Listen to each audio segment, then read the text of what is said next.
Padre, en el nombre que es por sobre todo nombre, en el nombre de nuestro Señor Jesucristo, en esta preciosa noche, Señor, que tú nos regalas, Señor, como un regalo de tu gracia, Señor, de tu amor, de tu bondad, Señor. Nos presentamos delante de ti, Señor, agradecidos contigo, Señor, por lo bueno que tú eres. Eres bueno siempre, Señor.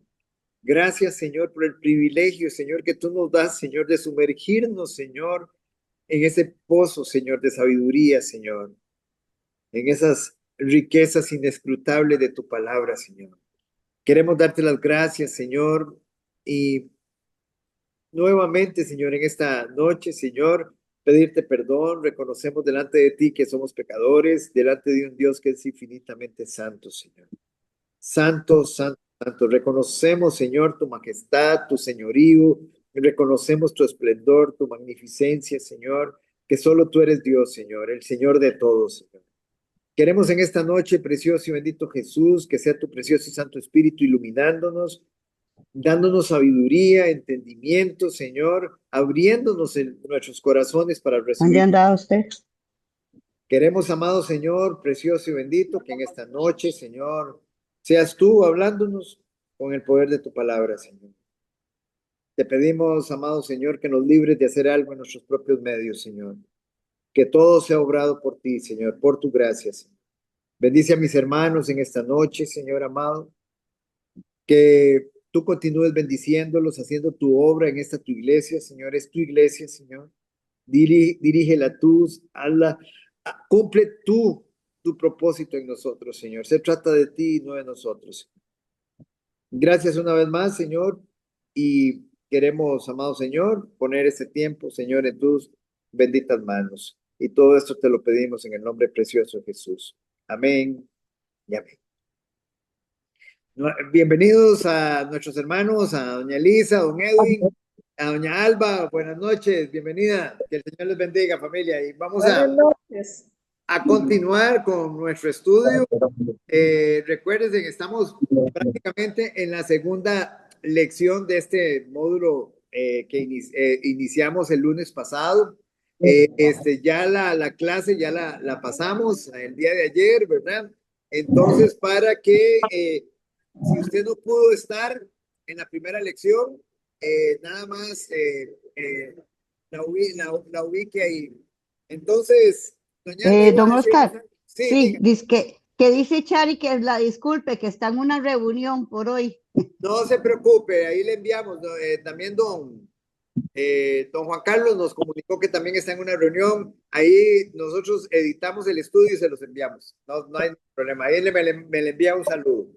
Entonces nosotros vimos la semana pasada la verdadera fe, la fe viva, la fe que se diferencia de la fe de los demonios. Y vimos también que la primera prueba de que nuestra creencia es una fe que salva y no la de los demonios era la presencia del arrepentimiento genuino.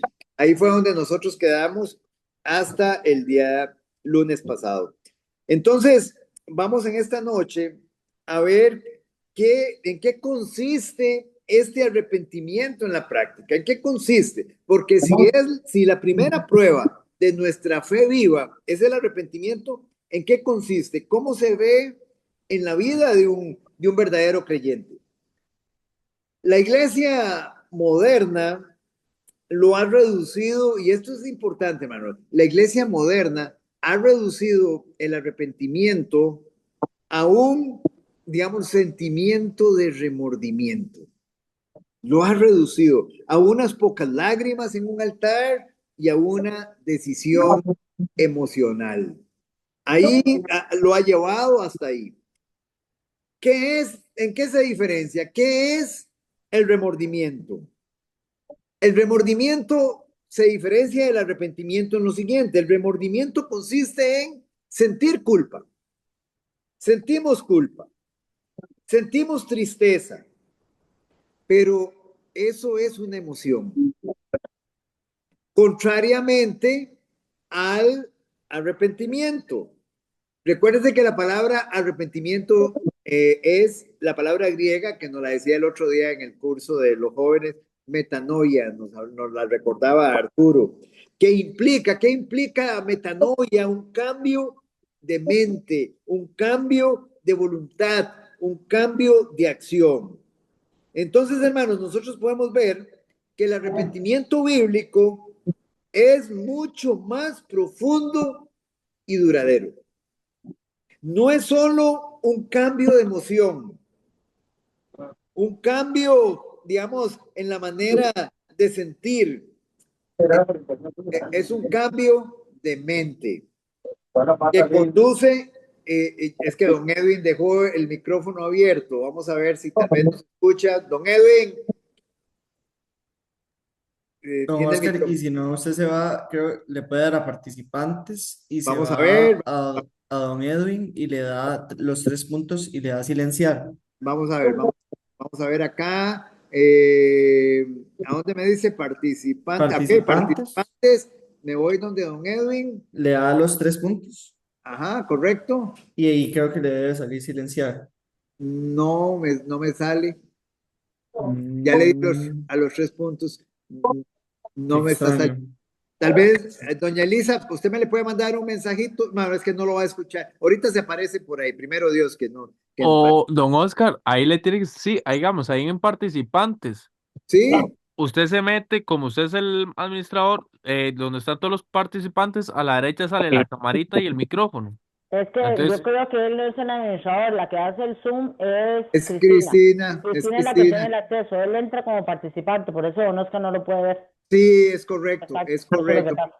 Muchas gracias, doña Con Evelyn. todo gusto. Sí, voy a, digámoslo así, voy a ver si doña Berta me le avisa. Ah, ya Está está Don ahí. Edwin, ya, está Don Ok, Edwin. Edwin, es que tiene el micrófono abierto, don Edwin. Ah, disculpe, disculpe. No se preocupe. Muchas gracias, don Edwin.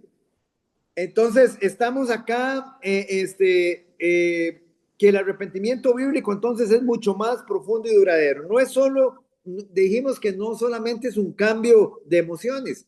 Recuérdese que el alma está compuesta por mente, emociones y voluntad.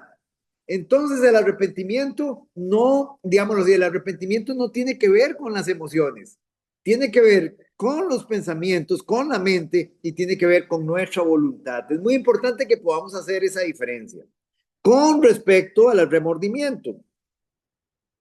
Entonces, hermanos, el arrepentimiento es un cambio de mente que conduce a un cambio de dirección, a un cambio de vida, un cambio en nuestros pensamientos, un cambio en nuestras palabras, un cambio en nuestras acciones. Es una declaración de guerra. El apóstol Pablo, en segunda de Corintios capítulo 7, versículo 10, distingue claramente entre estos dos tipos de tristeza. Y tal vez don Arturito nos lee, por favor, segunda de Corintios capítulo 7, versículo 10. Sí, voy.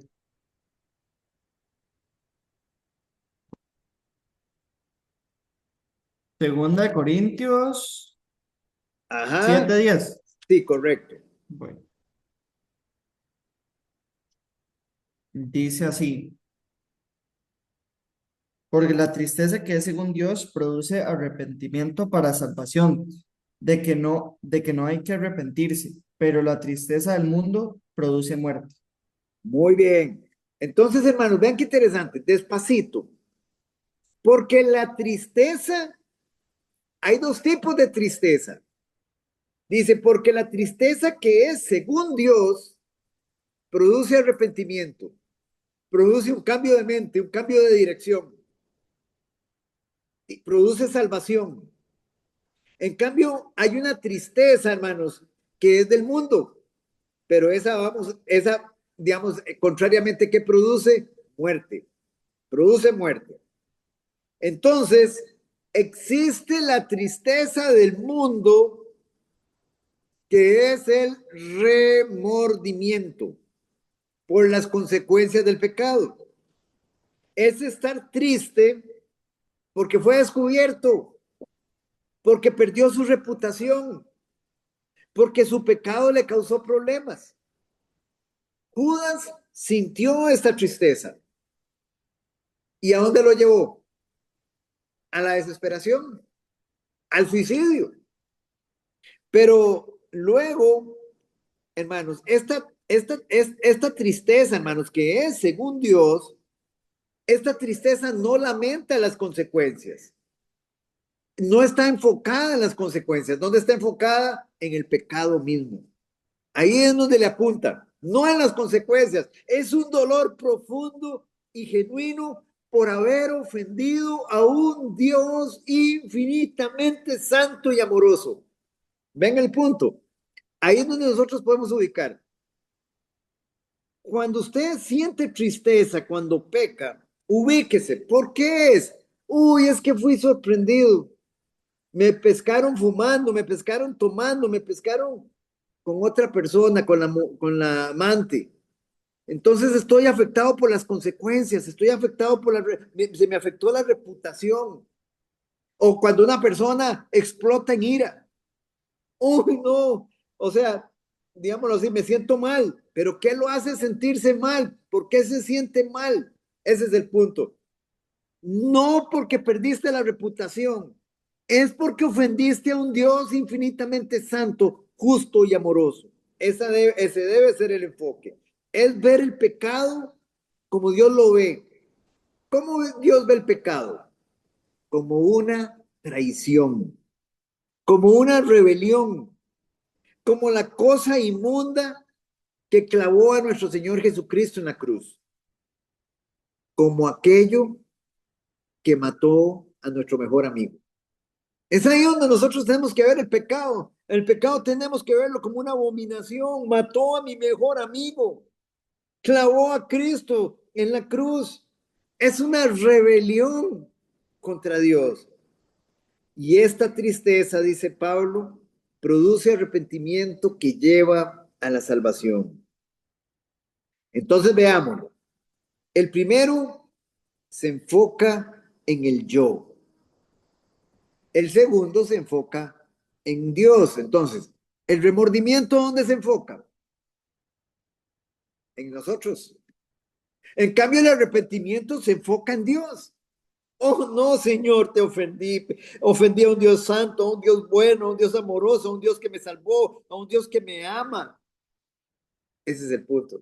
En cambio, el remordimiento, oh, no, me pescaron, oh, no, caí, perdí el empleo. Está enfocada en las consecuencias. Es muy diferente. En ambos hay tristeza, sí, pero una es para muerte, la otra es para vida. Esa es la diferencia. El arrepentimiento verdadero, hermanos, es una declaración de guerra total contra el pecado. Es el nuevo Rey Cristo que ha entrado en nuestro corazón y ha levantado un ejército, hermanos, contra los antiguos habitantes nuestros. ¿Quiénes eran? El pecado, los pecados amados. El Señor entra, hermanos, recuerden, el Señor no comparte su trono con nadie, no comparte su gloria con nadie. Si nosotros lo recibimos a Él como Señor, hermanos, entra Él y todo lo demás tiene que salir. Todos los ídolos tienen que salir. Incluso ¿cuál? El que más amamos. El yo. Correcto, doña Evany. El yo tiene que salir. Tiene que salir. Entonces, hermanos, un hombre que dice que se ha arrepentido, pero vive en paz con su pecado, es un mentiroso. Es un mentiroso. Es falso, es un tibio, es un religioso, es un practicante de pecado. No puede haber una tregua, no puede haber tregua, óigame, entre una alma regenerada y el pecado. No puede haber tregua, es una batalla continua a muerte. Es una batalla continua. Ese es el mejor testigo. Si ustedes quieren saber, ¿cómo realmente sé yo si tengo la fe verdadera? ¿Cómo sé yo si tengo la fe de tres patas que hablamos? ¿Cómo sé que la tengo? Si existe en usted esa batalla a muerte entre el espíritu y la carne.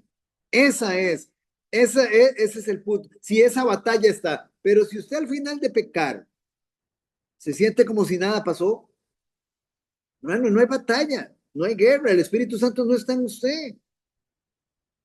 Entonces no puede haber tregua entre el alma regenerada y el pecado. La guerra puede ser larga. Hermanos, tenemos una batalla hasta el último día de nuestras vidas y podemos perder muchas batallas, muchas, pero la evidencia de la nueva vida es que usted sigue luchando. Usted no se queda postrado en el pecado. Usted odia al enemigo que antes amaba. ¿Ven la diferencia? Es muy diferente, hermanos. Antes nosotros pecábamos y no nos inmutábamos, no sentíamos absolutamente nada. Pero si usted es un verdadero creyente, usted ahora lucha y se duele y usted no se postra ante el pecado. Por eso hay muchos creyentes que cuando mantienen una práctica en el pecado, ¿cómo pueden decir, hermanos? ¿Cómo pueden decir que tienen a su Señor reinando? No, hermano. Estamos hablando, digamos, que es un permanecer continuo en Cristo. La prueba de que su arrepentimiento es real no es que usted haya alcanzado la perfección, sino que usted ha entrado en una guerra permanente, en una guerra continua. No somos perfectos. Vamos a pecar hasta el último día de nuestras vidas, pero ya no somos practicantes de pecado. Esa es la diferencia. Y estamos en una guerra abierta contra el pecado. La ausencia de esta guerra, la paz con el pecado, es una señal de que su fe es la de los demonios. Que creen en la verdad, pero no son transformados por ella. ¿Entendemos? O sea, hermanos, si usted no tiene guerra contra el pecado, si usted no está batallando el espíritu contra la carne, si usted está en paz con el pecado, es una señal de que su fe es la de los demonios. Que creen la verdad, pero no son transformados por ella. El arrepentimiento, esta guerra contra el pecado, consiste en darle la espalda a nuestro antiguo y cruel amo. O sea, si usted y el pecado caminan en la misma dirección, usted nunca se va a encontrar con Cristo. Jamás, jamás. Métanse eso. Si usted y el pecado están caminando en la misma dirección, jamás se encuentra con Cristo. Pero la verdadera conversión, hermano, no, digamos, en la verdadera conversión, hermano, no solamente nos volvemos de algo, como veíamos el sábado, los jóvenes, no solamente nos volvemos de un pecado, nos estamos volviendo de algo, sino que nos volvemos hacia alguien. Son las dos cosas. O sea, recuérdese que nosotros ya lo vimos el lunes pasado. La fe y el arrepentimiento, que eran los gemelos inseparables. Son los gemelos inseparables, la fe y el arrepentimiento. Entonces, el arrepentimiento implica volverme yo de algo. ¿De qué me tengo que volver? Del pecado. El arrepentimiento, me vuelvo del pecado. Y en la fe me vuelvo hacia alguien. ¿Lo entendemos? Me vuelvo hacia Cristo. Entonces, una persona que diga que se volvió del pecado, pero no se volvió a Cristo. Perdón, ¿puedes repetirme eso? Es que me quedé a la mitad. No se preocupe, vamos a ver. Vamos. Nosotros vimos que el arrepentimiento y la fe, vimos la semana pasada, son los gemelos independientes, van juntos. Usted no se puede arrepentir sin tener fe, la fe genuina, la fe verdadera, ni tampoco puede tener la fe que salva si no se ha arrepentido. Van unidas la una de la otra. Ok, el arrepentimiento implica volverse de algo. ¿De qué nos volvemos? Del pecado. Ven el punto. Nos volvemos de algo, del pecado. Y la fe implica volvernos hacia qué? Hacia alguien. Nos volvemos hacia alguien. ¿Hacia quién? Hacia Cristo. Entonces, una persona puede decir que se arrepintió. Ya no toma. Ya no toma. Pero no se volvió a Cristo. Su corazón no ha sido transformado, no ha sido regenerado. ¿Ven el punto? Simplemente se apartó de una práctica, digamos, lo que tenía de pecado, pero su corazón nunca fue transformado, nunca fue regenerado. Posiblemente ahora mantenga otras prácticas, digamos, tal vez la ira, tal vez pornografía, digámoslo así, o tal vez no perdona, tal vez envidia, avaricia, etcétera. Pero el punto es, hermanos, que se trata entonces el arrepentimiento es nos volvemos del pecado. ¿Hacia dónde? Hacia Cristo. Entonces ahí está la fe y el arrepentimiento. Entonces, en la verdadera conversión no solo nos volvemos de algo, sino que nos volvemos hacia alguien, evidenciando que nuestra fe en este nuevo amo, Jesucristo, es real. Es un nuevo deseo de obediencia. Es un nuevo deseo de obediencia. Y ojo, aquí viene algo importante, hermanos. Es una obediencia gozosa. Es una obediencia gozosa. La fe muerta de los demonios, nosotros estudiamos que tiembla ante Dios, pero nunca se somete a Él. ¿Ven el punto? La religión del hombre puede intentar obedecer la ley de Dios por miedo o para ganar méritos, pero siempre es una carga, siempre es un deber pesado. Y el hombre, el religioso, el hombre no regenerado, hermanos, aunque quiera cumplir la ley, no puede. ¿Lo digo yo? No, lo dice Romanos 8:7. Alguien que me lea Romanos 8:7, por favor. Digamos, doña Marcela, si lo tiene a mano, doña Marce, Arias. Romanos 8:7. Un momentito, Romano. Te lo leo 7. yo, Oscar, que lo tengo a mano. Aquí lo tiene Marcelita, ya Ok, lo ok. tiene. Gracias, Jordi. Ah, por cuanto los designios de la carne son enemistad contra Dios, porque no se sujetan a la ley de Dios, ni tampoco pueden. Ok, lo vemos. Porque los designios de la carne, los pensamientos de la carne, son enemistad contra Dios, de la carne, de la carne. Vea que estamos hablando de una persona carnal, de una persona religiosa, de una persona moralista, de una persona legalista, de un practicante de pecado. Dice que sus designios, sus pensamientos son enemistad contra Dios, porque no se sujetan a la ley de Dios. Vea, no se sujetan, ni tampoco pueden, no tienen la capacidad. ¿Por qué razón? Porque no han sido regenerados. Porque no han sido regenerados. Dice, no se sujetan a la ley de Dios, ni tampoco pueden. Muy bien. Entonces, pero la fe viva, esa confianza absoluta que, digamos, recuerden, la fe es un don de Dios. La fe es un don de Dios. Entonces, la fe viva, la fe que salva es un don de Dios. Y quiero nuevamente que repasemos esto porque a veces tendemos a olvidarlo. Recuérdense, yo puedo tener fe, pero no la fe salvadora. Yo puedo tener fe. Los testigos de Jehová tienen fe.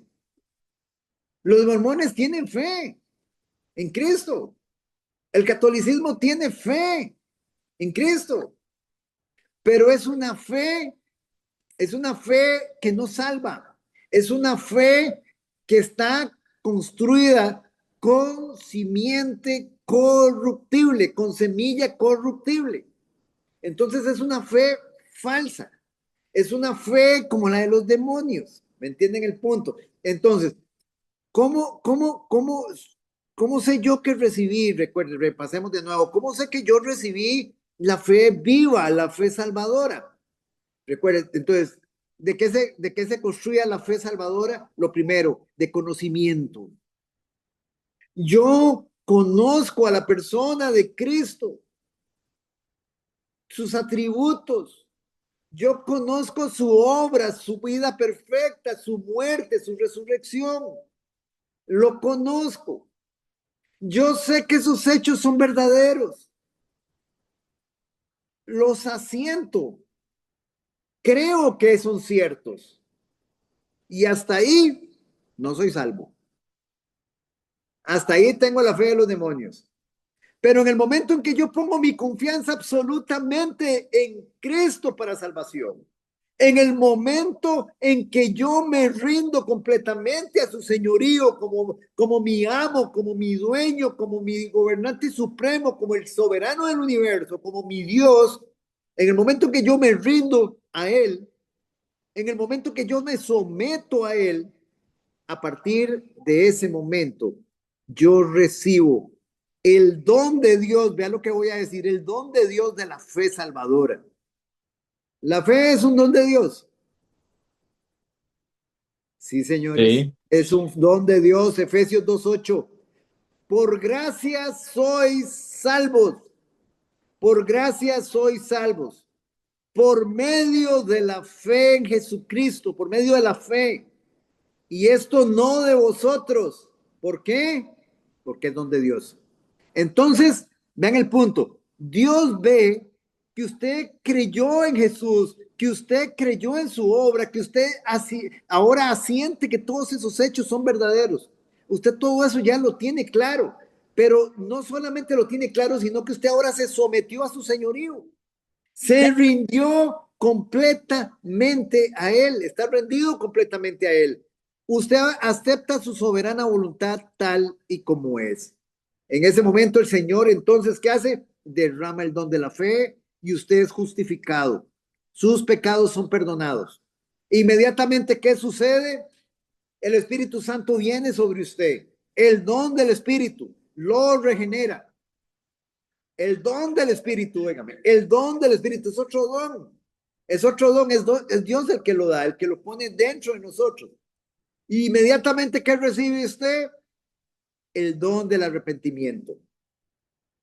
Usted no diga que usted se arrepintió antes de conocer de Jesús, porque es un don, fue dado por Dios. El arrepentimiento es un cambio de mente, es un cambio de voluntad, es un cambio de emociones. Eso significa ser regenerado. Lo dio Dios en el momento en que, ¿qué? En que usted se sometió completamente a Él. Entonces, es para entender, esa es la fe salvadora, esa es la fe viva.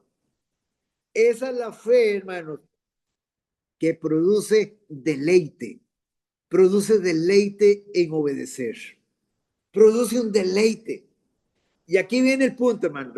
Nosotros hemos dicho que creer, de eso se llama este cursito, creer es obedecer. Esta primera parte que estamos estudiando, creer es obedecer.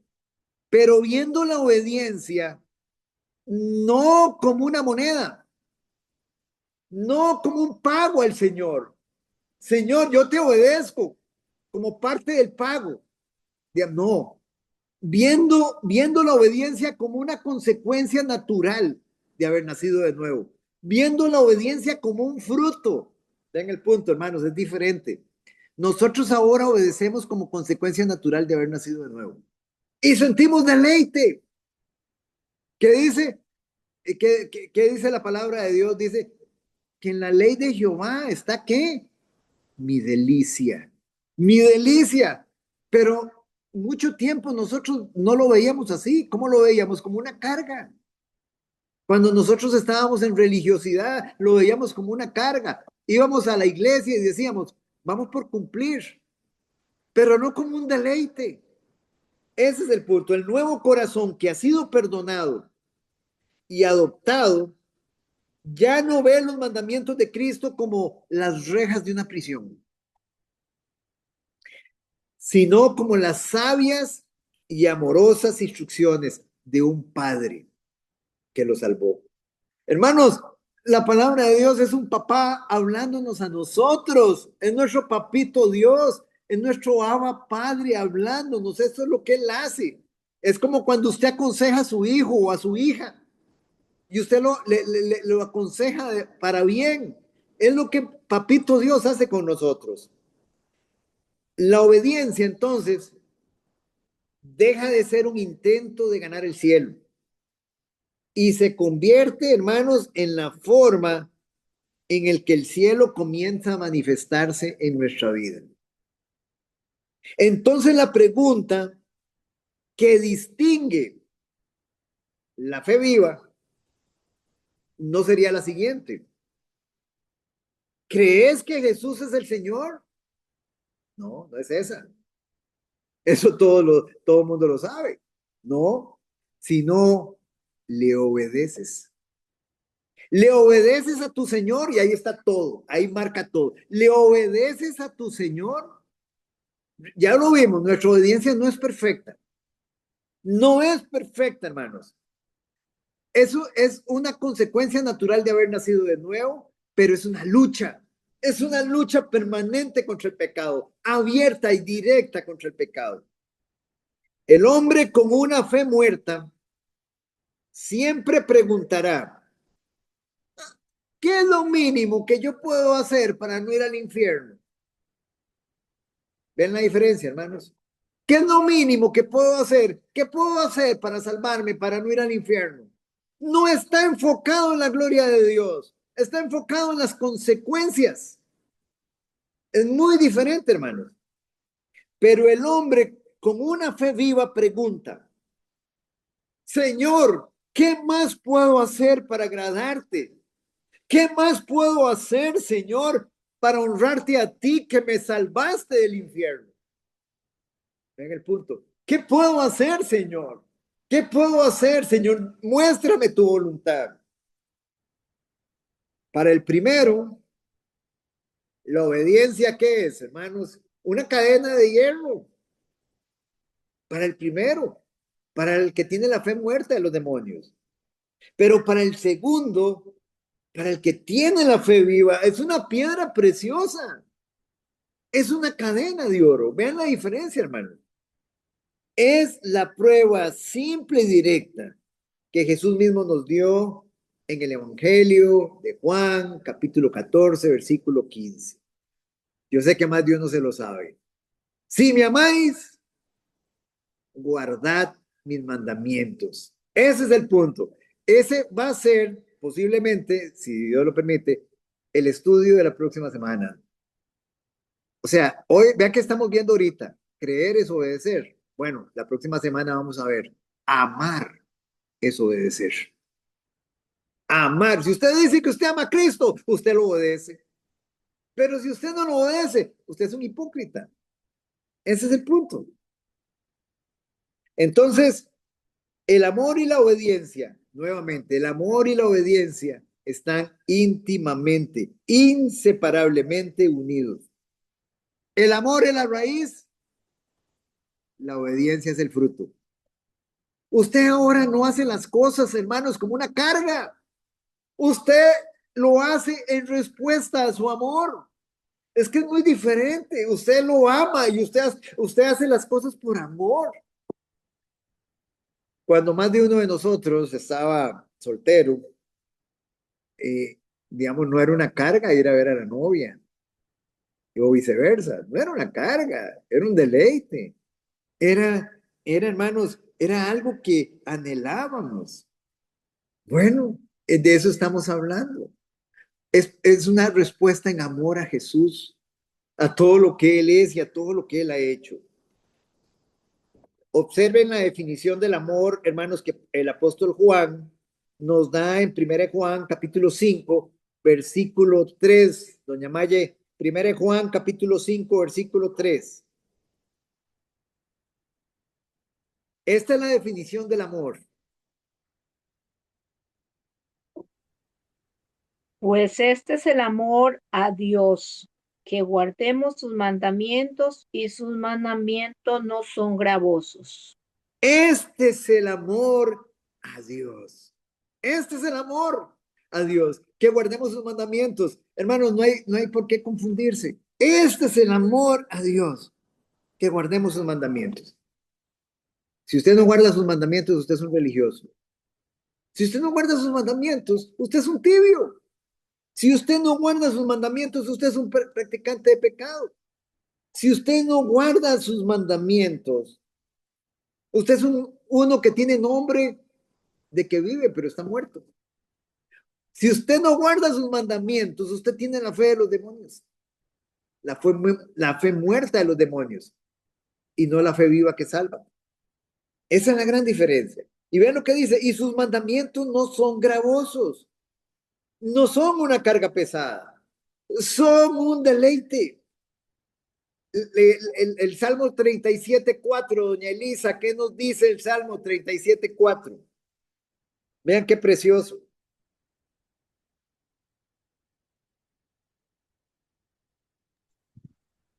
Dice, deleítate a sí mismo en Jehová, y Él te concederá las peticiones de tu corazón. Deleítate. La gente quiere las peticiones de su corazón. Todo el mundo quiere que Dios le dé, pero no quieren deleitarse en Él. Deleítese en Él. ¿Y cómo nos deleitamos en Él, hermanos? Es a través de su palabra, a través de esa comunión íntima con nuestro Señor.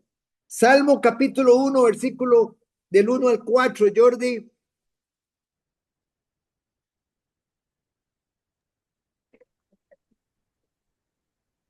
Voy.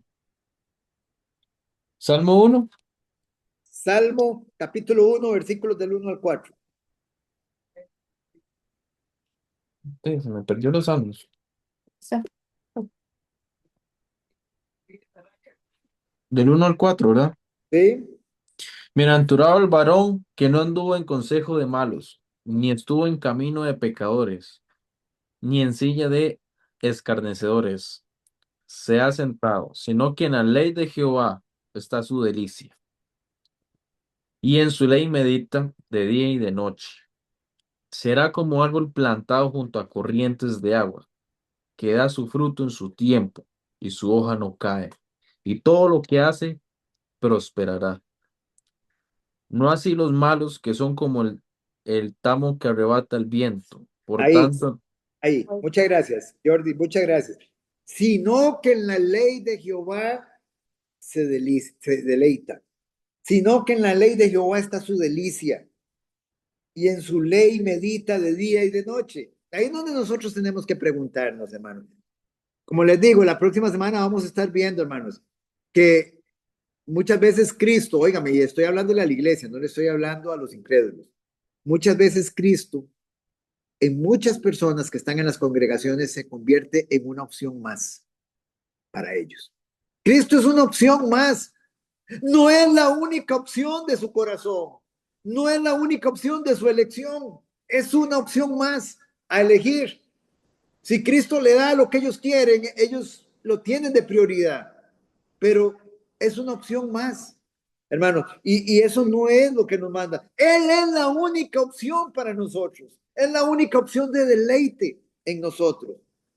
Si los mandamientos de Dios le parecen una carga molesta, es una señal de que usted no tiene el corazón que ama a Dios.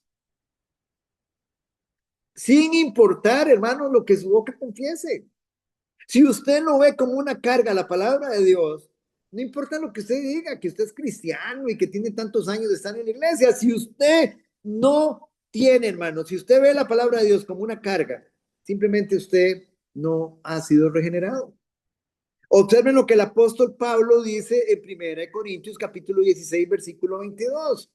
1 Corintios capítulo 16, capítulo 16, versículo 22. Luis. Perdón, don Oscar, no escuché bien. 1 Corintios 16, 22.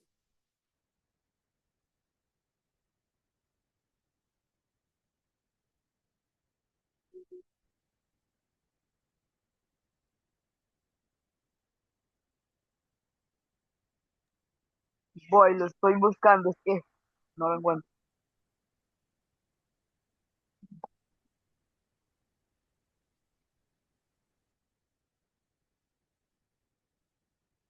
¿Lo tiene, Luisito? Sí, ya lo encontré. Ok. Dice, el que no amare al Señor Jesucristo sea anatema, el Señor viene. El que no amare al Señor Jesucristo sea anatema. Pero ya vimos digámoslo así, que para amar a nuestro Señor Jesucristo se requiere de algo. Entonces, es como si nosotros agarramos este versículo y lo juntamos con Juan 14:15. El que no cumple sus mandamientos no ama al Señor Jesucristo. ¿Lo ven? Entonces, sea anatema, sea maldito. O sea, si usted no está obedeciendo la palabra de Dios. Y como le digo, no estamos hablando de una obediencia perfecta, estamos hablando de una lucha entre el espíritu y la carne, continua, donde aborrecemos el pecado a muerte, estamos en una guerra a muerte contra el pecado, donde entendimos claramente que estamos sometidos al señorío de nuestro Señor Jesucristo. Entonces, nuestra obediencia, hermanos, nuestra obediencia es la evidencia que tenemos la fe que salva, la fe salvadora. Y el que no lo ama es aquel que no cumple sus mandatos, que no cumple sus mandamientos, que no está sometido a su voluntad, sea anatema. Por lo tanto, la fe que salva siempre tiene dos caras. El arrepentimiento que odia el pecado y la obediencia que ama a Cristo. El arrepentimiento que odia el pecado y la obediencia que ama a Cristo. ¿Ven las dos caras? Ahora que hemos visto, hermanos, el panorama completo de la fe salvadora, de la fe verdadera, vamos a poner entonces los dos caminos. Vamos a poner las dos fe, lado a lado, digamos, para un contraste, una comparación. De un lado, la fe muerta, la fe de los demonios.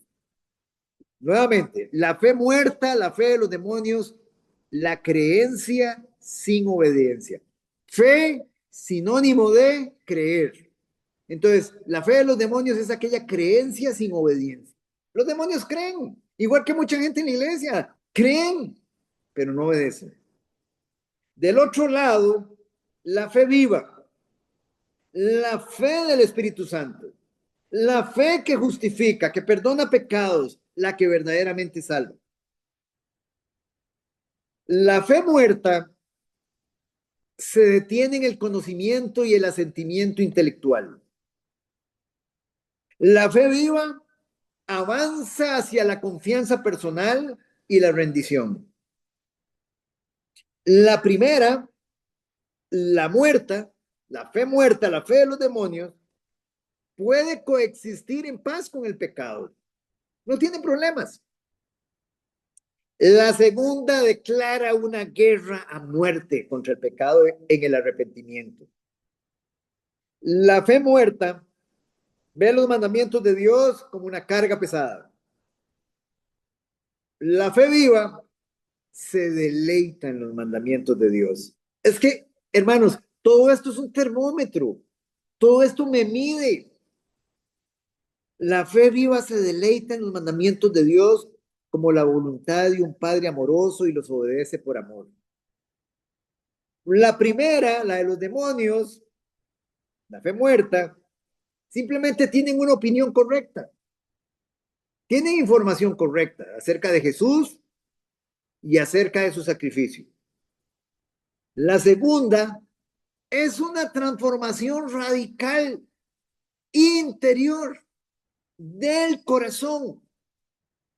La fe muerta, vean la diferencia, es la ilusión, es una ilusión de piedad que no salva a nadie. El apóstol Pablo hablaba de eso, que hay muchos en la iglesia que tienen apariencia de piedad, pero con sus hechos la niegan. Niegan la eficacia de ella, decía el apóstol Pablo. La eficacia de esa gracia salvadora. La fe viva es la evidencia segura de un alma que ha sido salvada por la gracia. Esto lo podemos, hermanos, ilustrar de la siguiente manera. Imaginémonos a dos hombres ante un gran rey. Ambos conocen todos los hechos sobre el rey. Ambos están de acuerdo en que él es el rey legítimo. El primer hombre, el de la fe muerta, simplemente se queda de pie en un rincón con los brazos cruzados.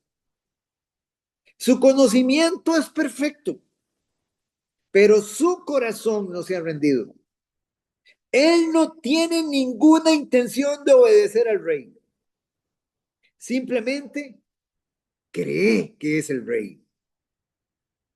El segundo hombre, el de la fe viva, al reconocer quién es el rey, ¿qué es lo que hace? Se postra inmediatamente ante él. Se rinde completamente ante él y le dice con corazón sincero, mi Señor y mi Rey, ¿qué quieres que yo haga para ti?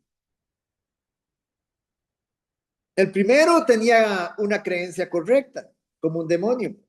El segundo tiene una lealtad que lo salva como a un hijo. La fe de los que dicen, Señor, Señor, y son rechazados, es la del primer hombre. La fe de los que entran en el reino es la del segundo. Y este es el punto, hermanos. En la iglesia, el 100% de la iglesia le llama a Jesús Señor, Señor. Pero tengan la seguridad que la mayor parte de las congregaciones van a ser rechazados porque no se han rendido a su señorío. Y eso no es porque se me quiera ocurrir. Es un remanente, hermanos. ¿Qué dice el Señor? Que el Señor habla de un remanente fiel. Habla de una pequeña manada.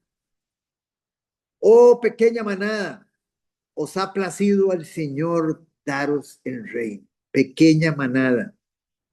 Ustedes lo pueden ver también, por ejemplo, en las metáforas del camino ancho, de la puerta ancha, de la puerta angosta, del camino angosto, donde el Señor dice que muchos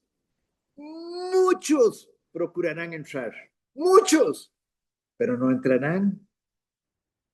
Dice, pocos son los que entrarán. Son pocos, hermanos, es un remanente. Por eso les digo, muchos dicen Señor, Señor, y son rechazados. Los pocos son los que entran al reino. Estas son las dos fe. La creencia que observa o la fe que se rinde. Ahora la pregunta, hermanos, para nosotros ya no es teórica. Ya ahora es intelectual, ya no es intelectual, hermano, ya no es teórica ni es intelectual. Ahora se convierte en la pregunta más importante sobre la naturaleza de nuestra alma. Para examinarnos, estamos en un curso de fundamentos. ¿Cuál de estos dos hombres es usted? ¿El que conoce todos los hechos sobre el rey y está de acuerdo con ellos, pero se niega a doblar la rodilla en sumisión? ¿O el que al ver la gloria del rey se ha postrado en rendición y le ha entregado completamente toda su vida? Examinémonos.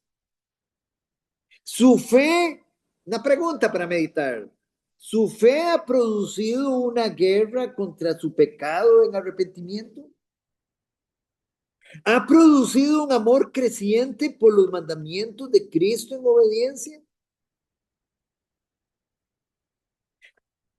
¿O ha sido simplemente un consuelo intelectual?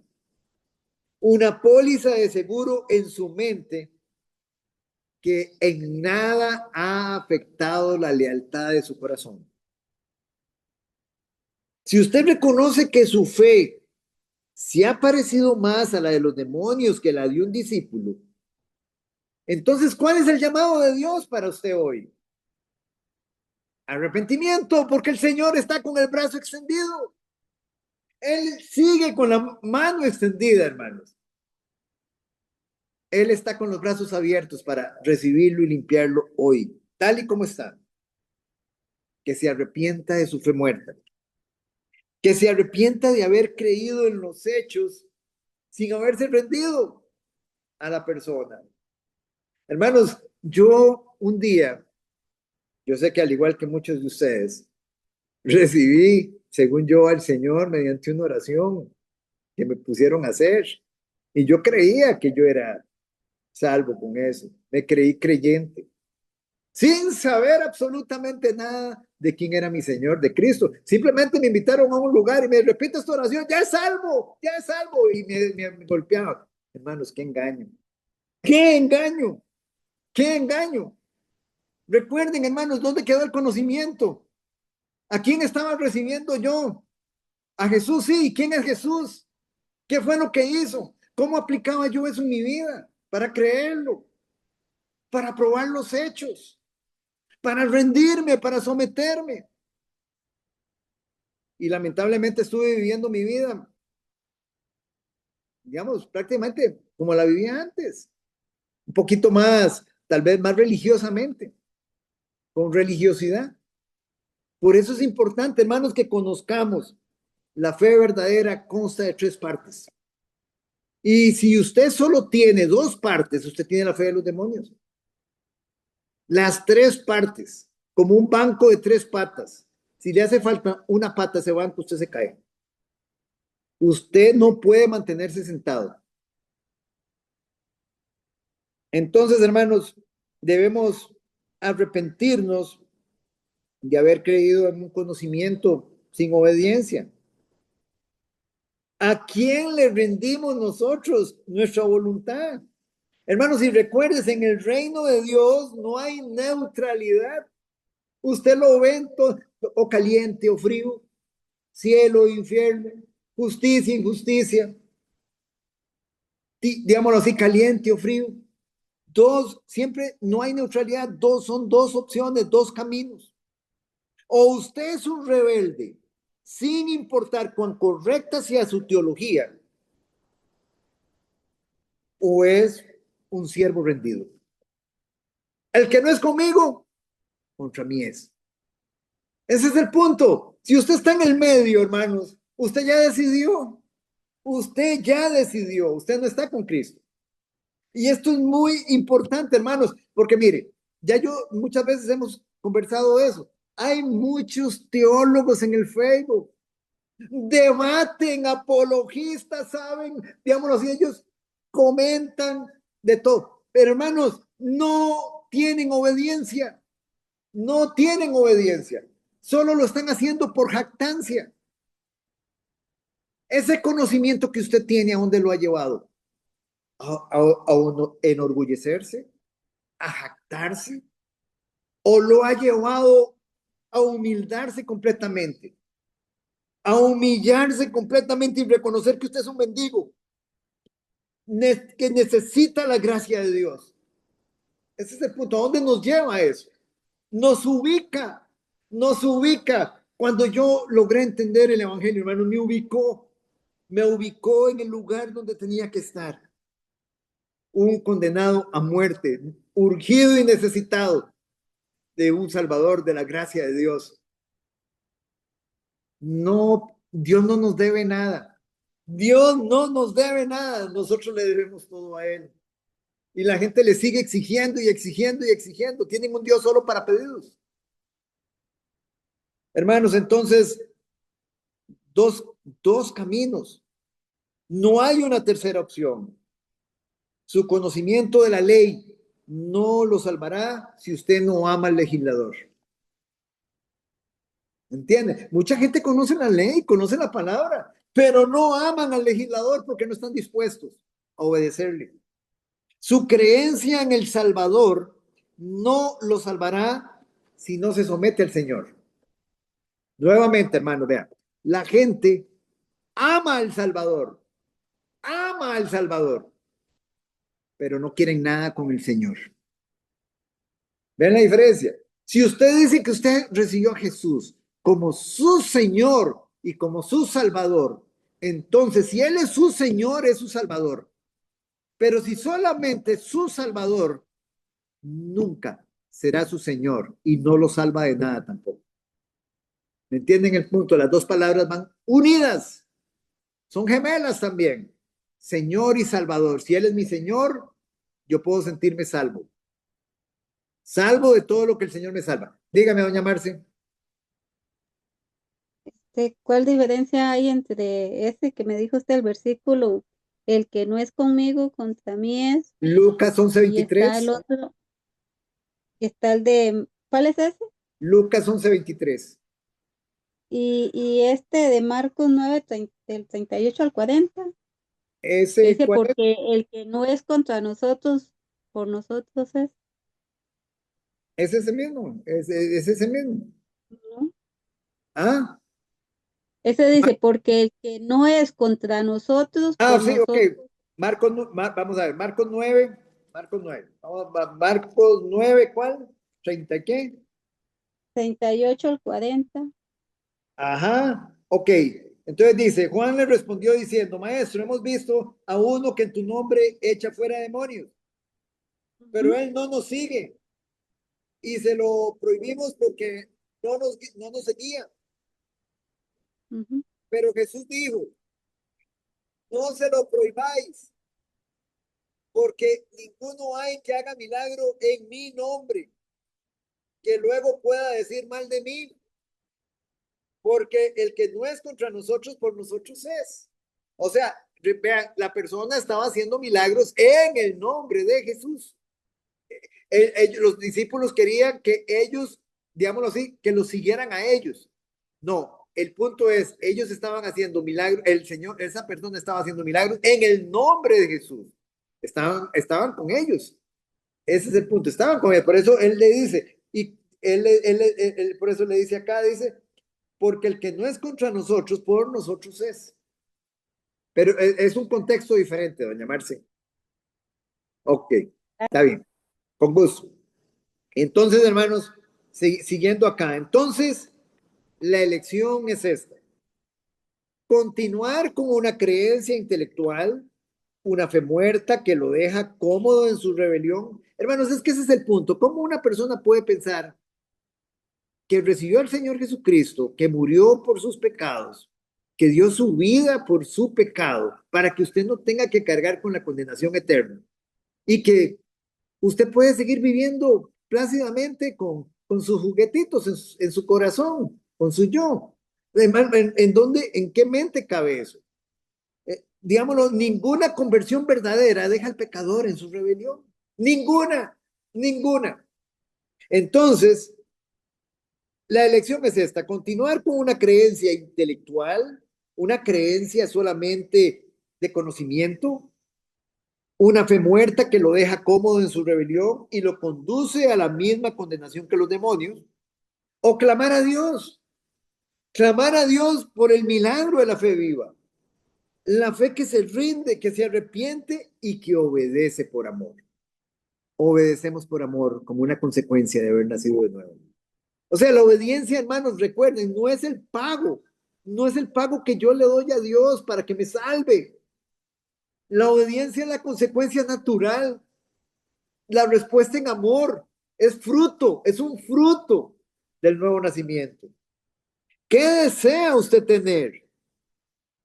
¿La teología de un demonio o la fe de un hijo de Dios? Esa es la decisión.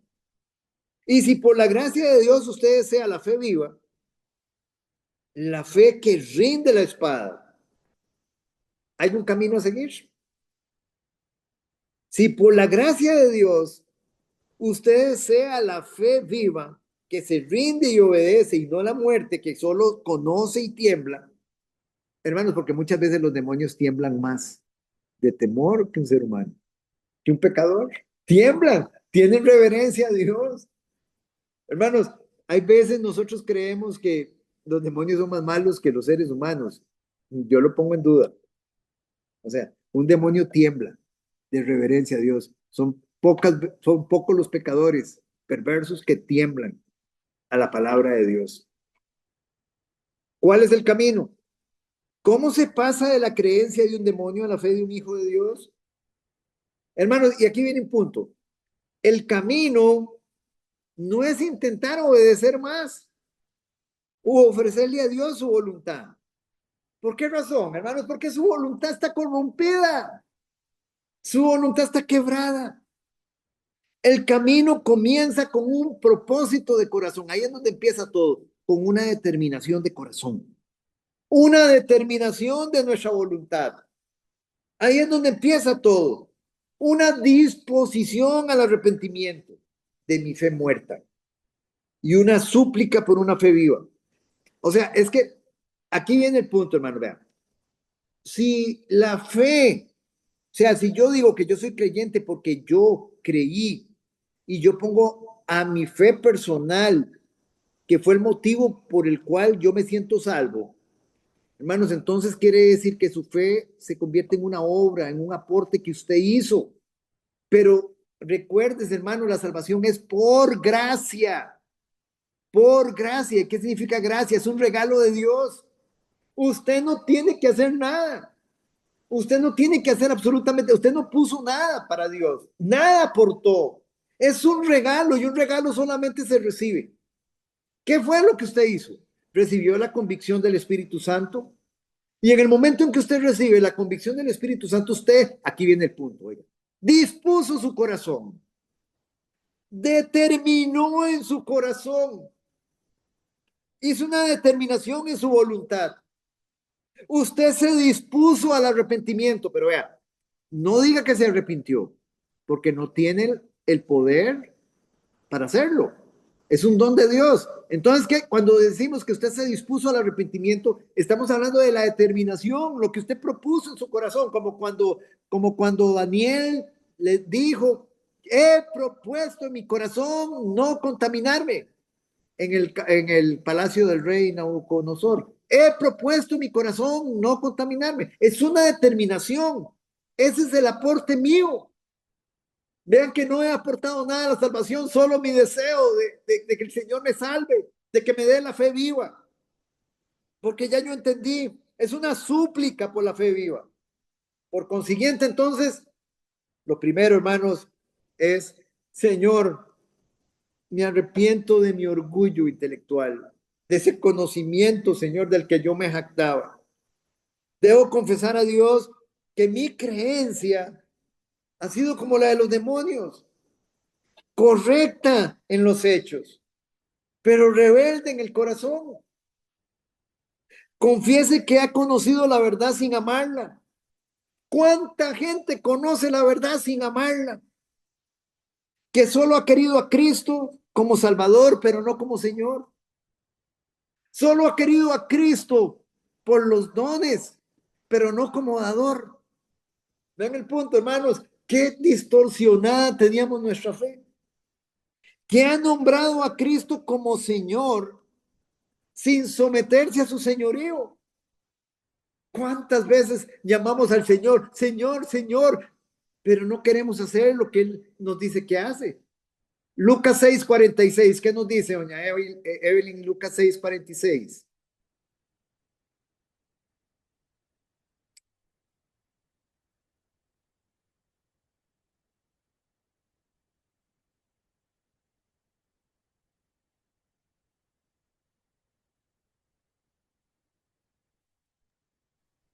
Lucas 6:46. Sí, señora. ¿Por qué me llamáis Señor, Señor, y no hacéis lo que yo digo? ¿Se dan cuenta, hermanos? A eso nos referimos. ¿Por qué me llaman Señor si no quieren someterse? ¿Por qué me llaman Señor? Yo no soy el Señor de ustedes, no los conozco. No los conozco. Y luego clamemos a Dios por un milagro.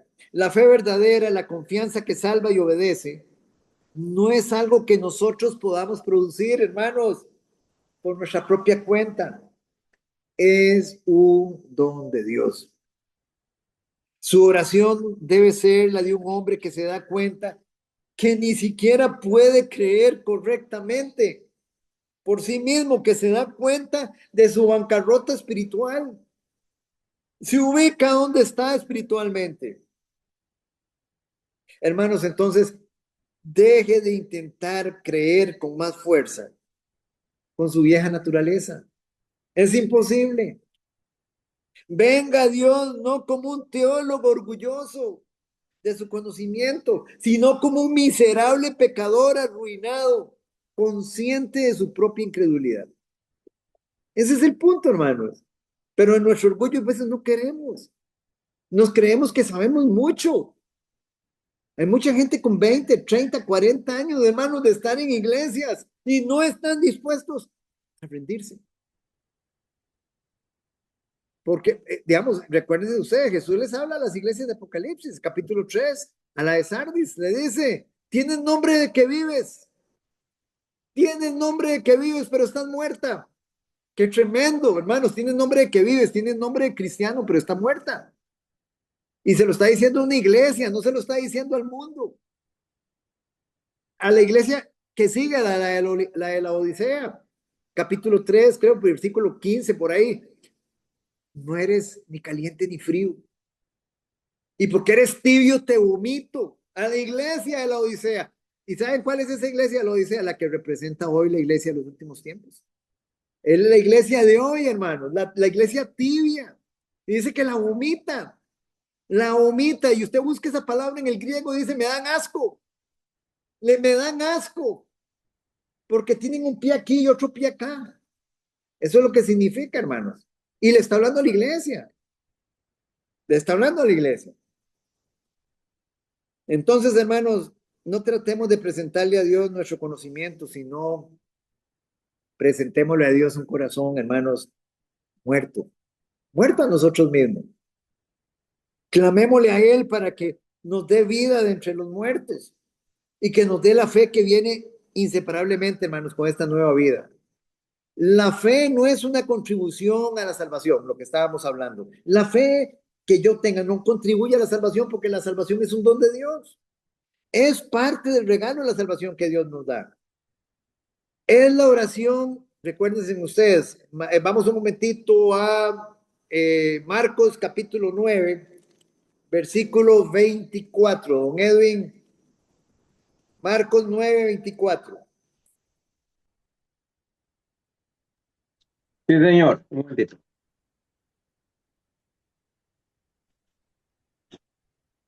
Vamos a ver, no, sí, Marcos, permítame, estoy buscándolo acá, 9, 24. Ah, ok.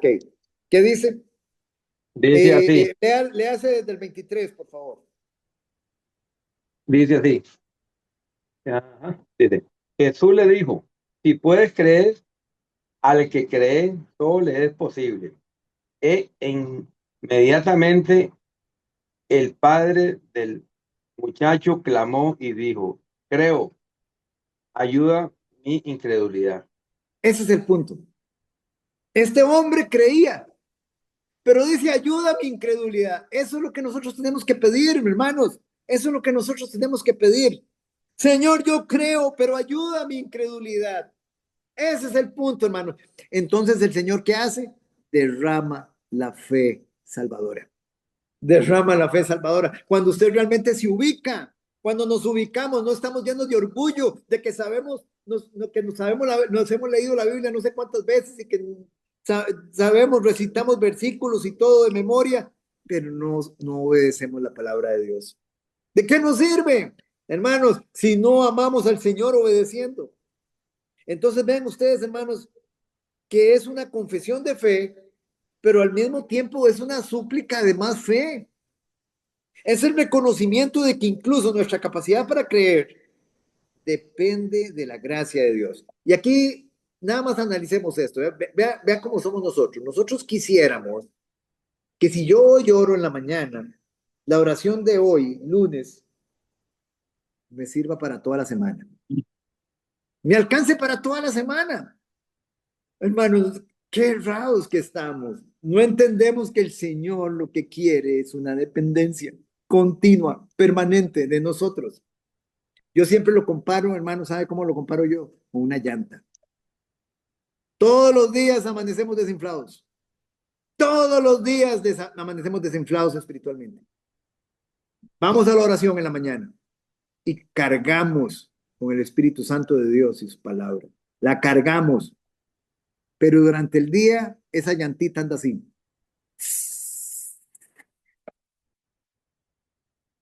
Al día siguiente, otra vez. Volvemos otra vez a la oración en el poder del Espíritu y volvemos a cargar dependencia continua del Señor, hermanos. Si usted está orando, digamos, oró hoy por una situación que usted va a tener en un mes, hermanos, no pierda tiempo. Usted no sabe si va a llegar a ese mes, si va a poder cerrar el mes. Es hoy, oramos para hoy, dependemos hoy. Hoy es el día. Hoy es el día en que yo me pongo en manos del Señor. Mañana no sé si voy a estar. Entonces, hermanos, debemos pedirle a Dios el regalo que solo Él puede dar. Esta es nuestra única esperanza. No en nuestra capacidad de creer, sino en el poder de Dios para darnos la fe. Hermanos, y es con este llamado final de dependencia que vamos a ir cerrando ya casi este módulo, esta parte, esta primera área, ¿verdad? Que estamos estudiando. Llegamos entonces, hermanos, al resumen de los dos caminos, las dos fees que compiten por el alma. Hermano, esto usted lo ve en la iglesia, lo vemos en la iglesia, dos caminos, dos fe. No es una diferencia pequeña, hermano, no la tomemos como una diferencia pequeña. No la tomemos. Yo muchas veces he conversado con muchas personas y hay muchas personas que se atan a ciertas circunstancias por diversas razones. Puedo poner un ejemplo. Hay muchos matrimonios que ya están separados de años. Tienen 8, 9, 10, 15 años de separados, pero no se han divorciado. Ya vive cada quien aparte, cada quien con su pareja, digamos un ejemplo, pero se mantienen casados, están casados. Y óigame, lo peor de todo, tienen otras parejas y se creen cristianos. Se creen que están viviendo en fe. Y entonces uno les dice que por qué no han tomado las decisiones, porque hey, todavía, digamos, delante del Señor, y donde hicieron el pacto, ese pacto está vivo todavía. Digamos, entonces uno les dice, pero ¿por qué ustedes no han tomado la decisión no porque estoy en este momento a favor de un divorcio, no, sino porque ya las relaciones están completamente destruidas? Entonces yo les pregunto, entonces me dicen, es que si yo me separo, tengo que darle la mitad a mi esposo. Entonces, vean qué interesante. ¿Dónde está su mirada? En las cosas temporales. ¿Dónde está puesta, digámoslo así, dónde está puesto el corazón? En lo temporal, no en lo eterno. Si esa persona muere hoy, va al infierno. Va al infierno. Hermanos, va al infierno por no perder la mitad de sus bienes. Que se vayan esos bienes, no valoran su alma. No valoran su alma. Ese es el punto, hermanos. ¿Se dan cuenta? Entonces, a eso es a lo que yo quiero llegar. Y hay muchas personas que quieren estar esclavos del pecado, esclavos por no tomar una decisión. No toman una decisión por el Señor. Están, y óigame, tienen conocimiento y saben que todo lo que hizo el Señor, digamos, es real. Están con la fe de los demonios. Incluso muchos hasta visitan la iglesia. El otro día otra persona ahí me llegaba y me decía, viven juntados, viven en una unión libre. Y me dice, digámoslo así, y esa persona me estaba haciendo una consulta a mí de que la persona, digamos, la pareja de él, digámoslo así, practica, digamos, los juegos de azar. Entonces, ¿cómo le hago ver a mi pareja que está en un pecado? Me dice. Le digo yo, para empezar, le digo yo, vean, los juegos de azar es un pecado como cualquier otro. O sea, no se dan cuenta en el pecado en que están, pero él quiere llegar y señalarle el pecado a la otra persona. Un ciego guiando a otro ciego. ¿Se da cuenta, hermanos? No toman, y oigan, tienen luz. Y tienen luz. Entonces, hermanos, ese es el punto, es entender esto. Entonces, tienen fe. Dos caminos, dos fe. No es una diferencia pequeña. Oiga la diferencia. La diferencia, ¿saben qué consiste? Entre la vida y la muerte. Acuérdese cuando Moisés le dijo al pueblo de Israel, he puesto delante de ustedes como testigos al cielo y la tierra, la vida y la muerte. O sea, es un asunto de vida o muerte. Pero a la gente no le interesa, están más preocupados por la salud física que por la salud de sus corazones. Es increíble, hermano. Es increíble. Entonces, es una diferencia entre la vida y la muerte, entre el cielo y el infierno. La fe muerta, hermanos, es un logro humano. La fe viva es un don divino. Es un don de Dios. No diga que usted creyó, porque es Dios el que pone el don. Ahora, ¿cómo sabe usted si lo tiene? Porque usted ahora hay una lucha en usted. Es que uno se da cuenta, usted tiene una lucha. Usted ahora no quiere, usted no se postra al pecado. Era lo que hablábamos, hermanos. La primera consiste en un conocimiento y asentimiento. La segunda añade la confianza personal y la rendición. La fe muerta puede coexistir pacíficamente con el pecado. La fe viva le declara una guerra a la muerte, una guerra a muerte al pecado en arrepentimiento. ¿Ven la diferencia? Una guerra a muerte al arrepentimiento, una guerra a muerte al pecado en arrepentimiento. Esa es la fe viva. Y la fe muerta convive con el pecado. Coexiste pacíficamente. La fe muerta ve los mandamientos de Dios como una carga pesada. La fe viva se deleita en ellos. La primera produce orgullo intelectual y una seguridad frágil, falsa, como la de los fariseos. La segunda produce humildad y una seguridad inquebrantable, como la de un hijo amado. Hemos sido adoptados, hermanos. La fe muerta es la fe de los demonios que creen y tiemblan. La fe viva es la de los elegidos de Dios, la de los escogidos que creen y adoran. Y aquí nos surge una pregunta final. ¿Su fe lo ha dejado a usted en el trono de su vida, con Cristo solamente como su consejero o su póliza de seguro? ¿O su fe lo ha derrocado a usted del trono y ha coronado a Cristo como rey absoluto y soberano de cada área de su vida? Vean la pregunta, hermanos. Muchas veces, muchos de nosotros no hemos derrocado al yo. Ahí sigue el yo reinando. Recuérdense, ¿quién reina en su corazón? ¿Yo? Cristo. ¿Yo o Cristo? Cristo es el rey absoluto, no comparte su gloria con nadie. Él es el soberano de su vida. La fe que salva no es la que le da a Cristo. La fe que salva no es la que le da a Cristo un lugar en su vida. No, hermanos, no. Es la que le da todo el control de su vida. Señor, puedes entrar a todas estas habitaciones. Esta que tengo aquí no entre, Señor. Ahí no se puede entrar, Señor, es que la tengo sucia. Todavía está oscura. No la he limpiado. A Cristo se le da todo el control de nuestro corazón, de nuestra vida. Es una fe, hermanos, que no solo cree en Él, sino que le pertenece a Él en cuerpo y alma. No hay un tercer camino, no nos engañemos.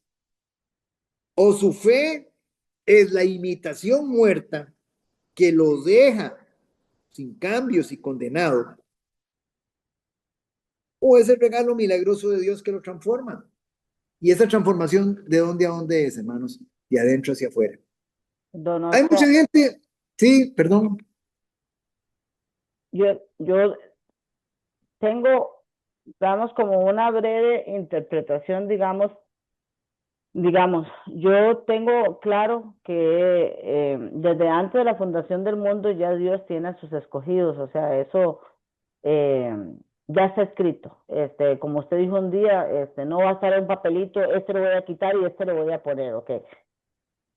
Entonces, con todo esto, la fe verdadera y la fe que no es verdadera, yo podría, digamos, asumir que todos los que han sido elegidos desde antes de la fundación del mundo para el Señor, por y para Él, han sentido esta fe verdadera y han estado en esta lucha contra, digamos, su viejo hombre, porque al final de cuentas uno lucha contra uno mismo para poder mantenerse fuera, digamos, del pecado.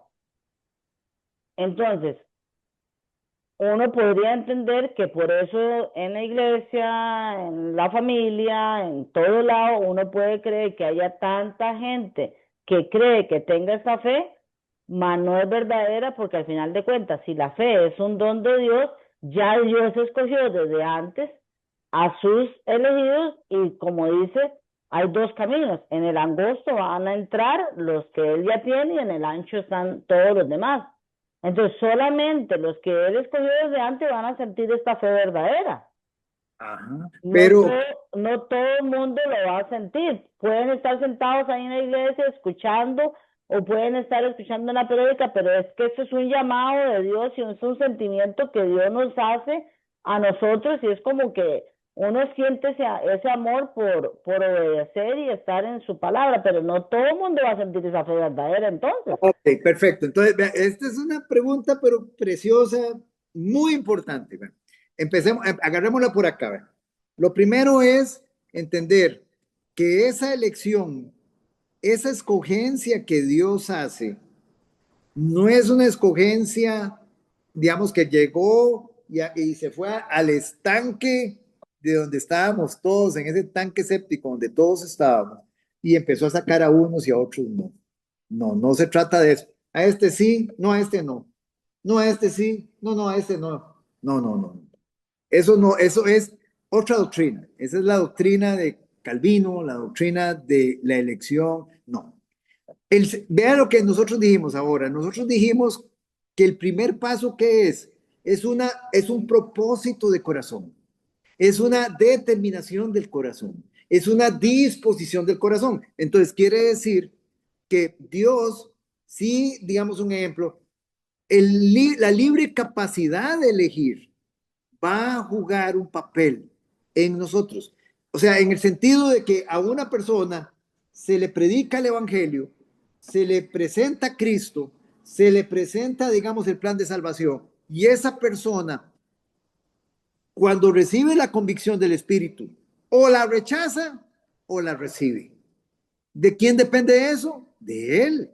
O sea, no es que Dios dice, bueno, este sí la va a elegir porque yo lo escogí, y como yo lo escogí, digámoslo así, no juega un papel la voluntad de él, sino la mía de que yo lo escogí a él y él va a ser uno de mis elegidos. No, esa persona tiene una responsabilidad humana delante de Dios, una responsabilidad. Él va a decidir si recibe el evangelio o lo rechaza.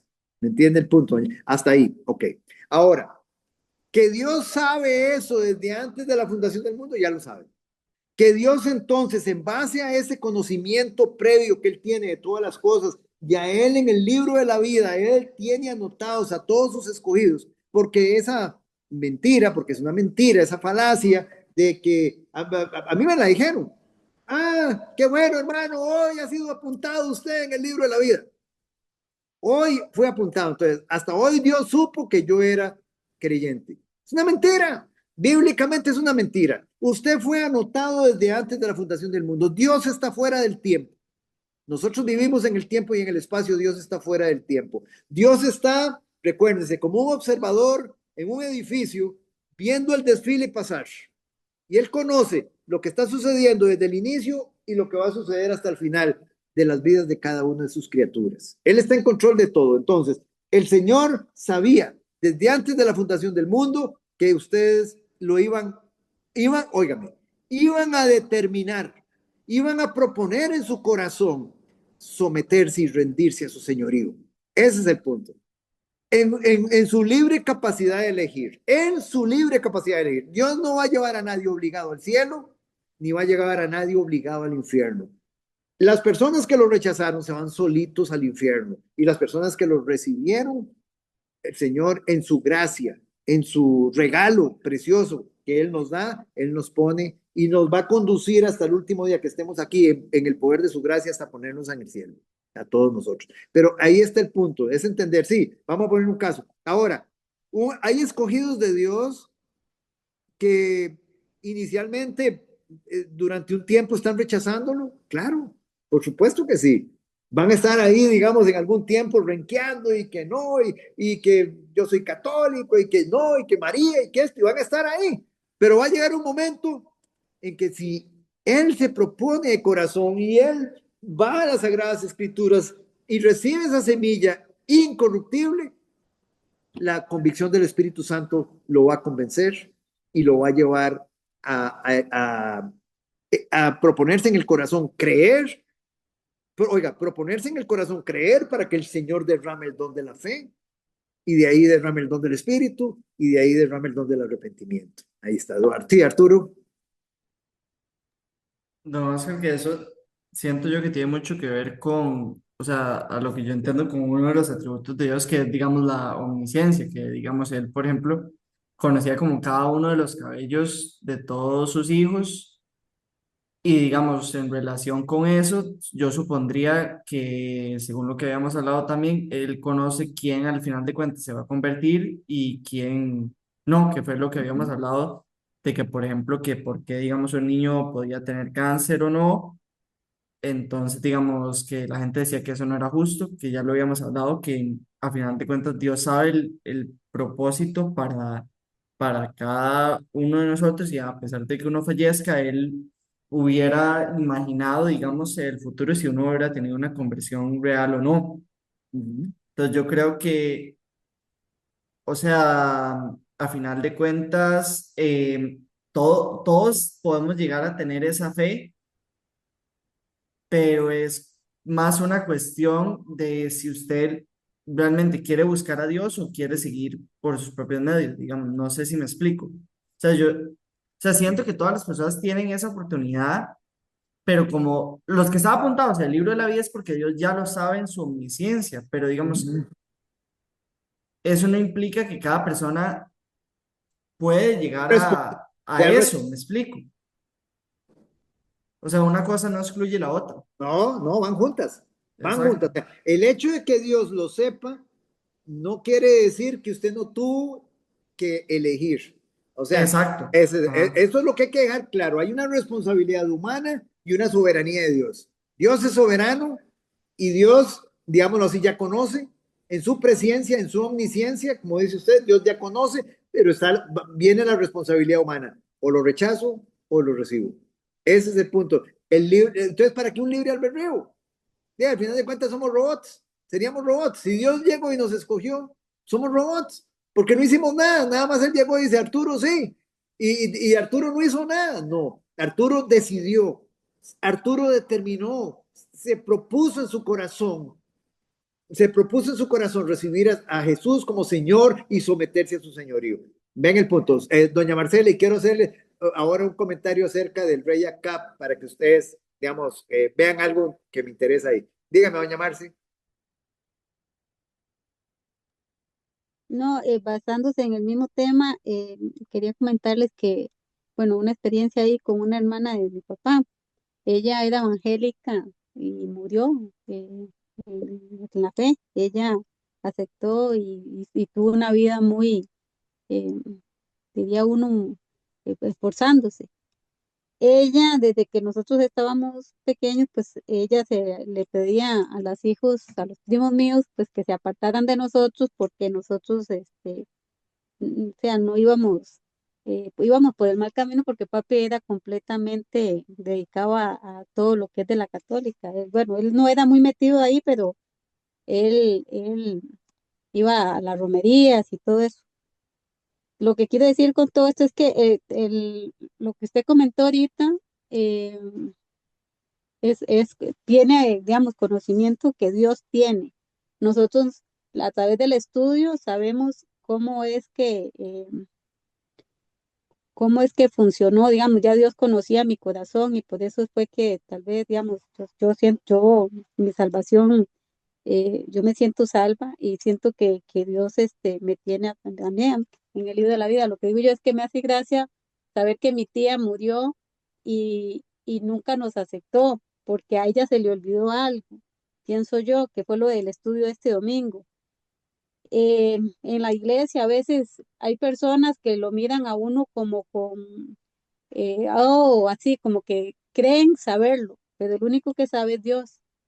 Tal vez la actitud de esa persona o en las familias, la actitud de esa persona dice todo lo contrario, pero lo que hace gracia es que yo llegué a Cristo, ¿me entiendes? O sea, que muchas veces las personas se les olvida la oración orar por esas personas. Si ya estamos en Cristo, tenemos que orar y nada más eso es lo único que podemos hacer, es el único medio y esperar a ver, porque no Y, ente- podemos y ente- anticiparnos a algo. y entender No que sé si Dios no, sí, y entender que Dios no hace acepción de personas. O sea, el evangelio es para todos, y nosotros tenemos que llegar con ese amor y con esa pasión con que el Señor nos enseñó, digamos, y nos ordenó el mandato de la gran comisión.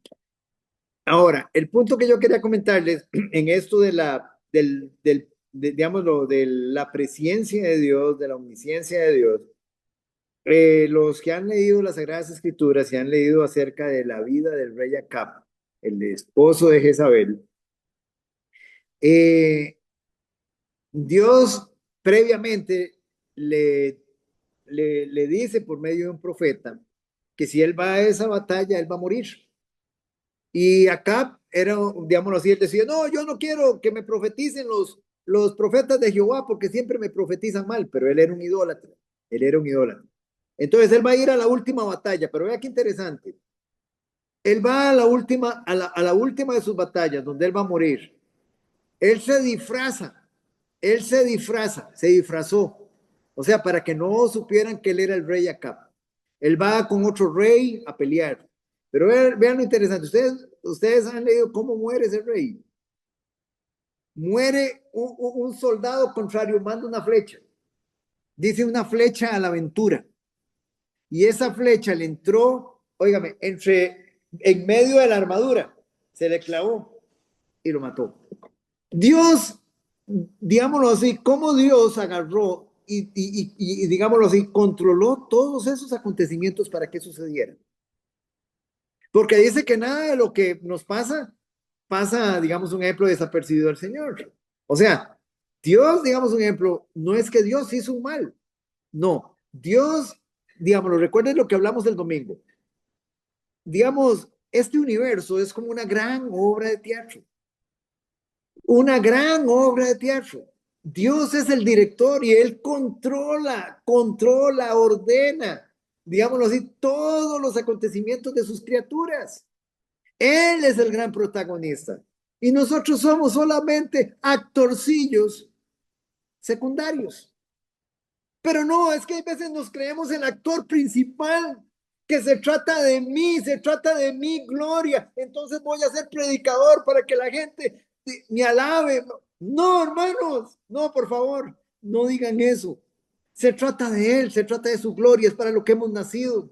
Es para lo que hemos nacido cada uno de nosotros. Entonces es muy importante que nosotros entendamos esto. Se trata de Él. Él es el gran protagonista. Él es el gran protagonista. Nosotros solamente somos actores. Y el Señor va a dirigir nuestros destinos conforme a su propósito. Ahora, ¿cómo Él hace eso?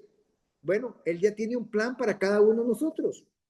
Un plan, dice Efesios capítulo 2. Versículo 10, he preparado obras, dice, de antemano para que ustedes anduviesen en ellas.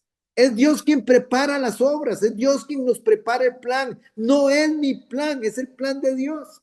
Ven el punto, hermanos. A veces nosotros no entendemos eso. Queremos hacer mi plan. Yo quiero hacer mi plan, pero no es mi plan, es el plan de Dios. Entonces, Dios ordena el plan. Entonces, todas aquellas criaturas que se rindieron en obediencia a su señorío, Dios tiene un plan de bendición, de paz para ellos, conforme a su propósito. Y todas aquellas personas que lo rechazaron, Dios tiene un plan también de destrucción para ellos. ¿Me entienden el punto? Pero es Dios quien maneja eso. ¿Cómo explicar si usted entonces lo de Judas? Dios conocía todo lo de Judas. Dios lo previó, lo profetizó, está profetizado en el Antiguo Testamento la entrega de Jesús. Digámoslo así, Jesús habló del hombre de perdición. Hay uno de vosotros que me va a entregar. Jesús sabía todo. Hermanos, ¿cómo Dios podía saber eso? Entonces quiere decir que escogió a Judas. Dios llegó y dice, Judas, vea, lo siento. Me duele mucho decírtelo, Judas, vos sos bueno, pero yo te tengo que poner para que entregues al Señor. Y vas a quedar, pero fatal. No, hermanos, Judas tenía el corazón perverso, ideal, idóneo para cumplir con el plan del Señor en la crucifixión. Ven el punto, hermanos. El faraón, el corazón idóneo, endurecido para que el Señor se glorificara derramando las plagas en Egipto y sacando a su pueblo. Moisés, el corazón idóneo para honrar y glorificar a Dios. Ven el punto, hermanos, pero Dios como director preparó las obras de Moisés, preparó las obras de Josué y ha preparado las obras de todos sus siervos. Cuando yo el otro día comentaba, ustedes vean, por ejemplo, la vida de Elías.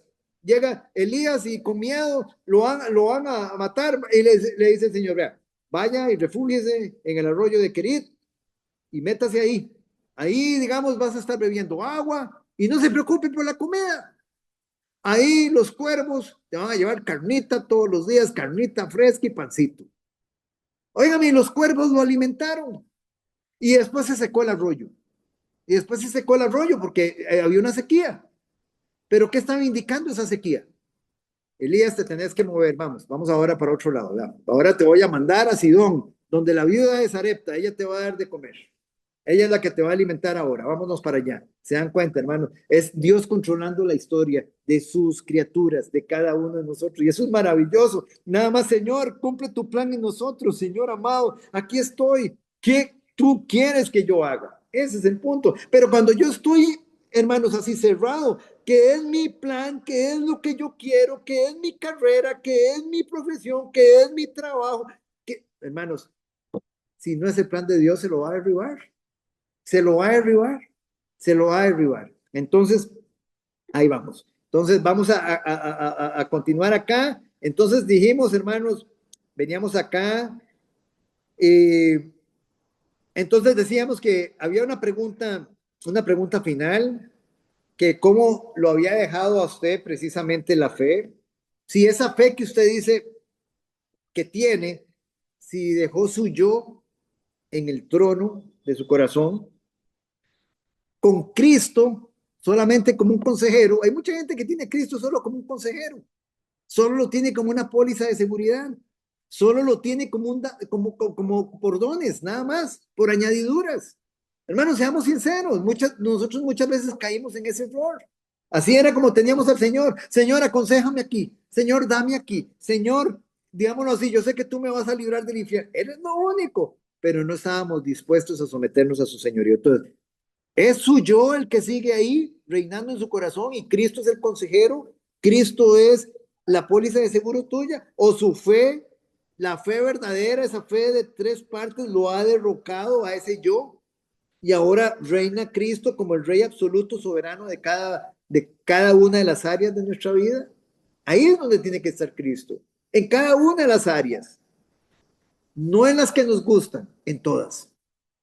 La fe que salva no es la que le da a Cristo, como decíamos, un lugar. Le da todo, hermanos. Le da todo, lo entrega todo.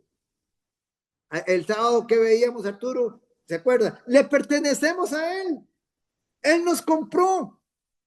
Tenemos precio de sangre y no la sangre de un cordero, digamos, de un animalito, de una cabrita, no. La sangre del Cordero de Dios que quita el pecado del mundo. Ese es el precio que el Señor pagó. Y le pertenecemos a Él. ¿Qué quiere decir que le pertenecemos? Él hace lo que quiere con nosotros. Él hace lo que quiere con nosotros. Él hace lo que quiere. Ustedes van a ver el domingo, hermanos, el próximo domingo. Pedro, ahí está, metido en el calabozo. ¿Sabe que al día siguiente lo van a matar? Óigame, roncando, durmiendo como un bebé, amarrado, esposado. ¿Sabe que lo van a matar? Y está durmiendo. Hermanos, imagínense. Yo me pongo a ver más de uno. ¿Cómo estaría más de uno ahí? En un puro temblor, no duermen toda la noche porque sabe que al día siguiente lo mata. Y Pedro dormido. Tuvo que llegar el ángel y meterle un empujón, dice, un golpe, para que se despertara, hermanos. ¿Qué es eso? Confianza absoluta. En Él es lo que estamos hablando, confianza absoluta. Él sabía que Dios es soberano. No que lo iba a salvar, no. Él sabía que Dios es soberano y que su vida estaba en control de Él. Esa es la fe que estamos hablando. Esa es la fe. Entonces, hermanos, no nos engañemos. No hay un tercer camino. O su fe es la imitación muerta que lo deja sin cambios y condenado, o es el regalo milagroso que lo transforma de dentro hacia afuera, produciendo arrepentimiento y obediencia como evidencia. En consecuencia, examinémonos. ¿Cuál es mi fe? Esta es la pregunta, hermanos, más importante de esta primera sección. Y es, hermanos, aquí que vamos a finalizar. La gloriosa esperanza del Evangelio. No es que usted pueda, por su propia fuerza, transformar su creencia muerta en una fe viva. Imposible. No es en nuestras propias fuerzas. Somos caídos, no podemos. Tenemos que ser regenerados. Es una obra de Dios, es obra del Espíritu. La esperanza es que Dios mismo se deleita en dar ese don de la fe. ¿A quiénes se los da?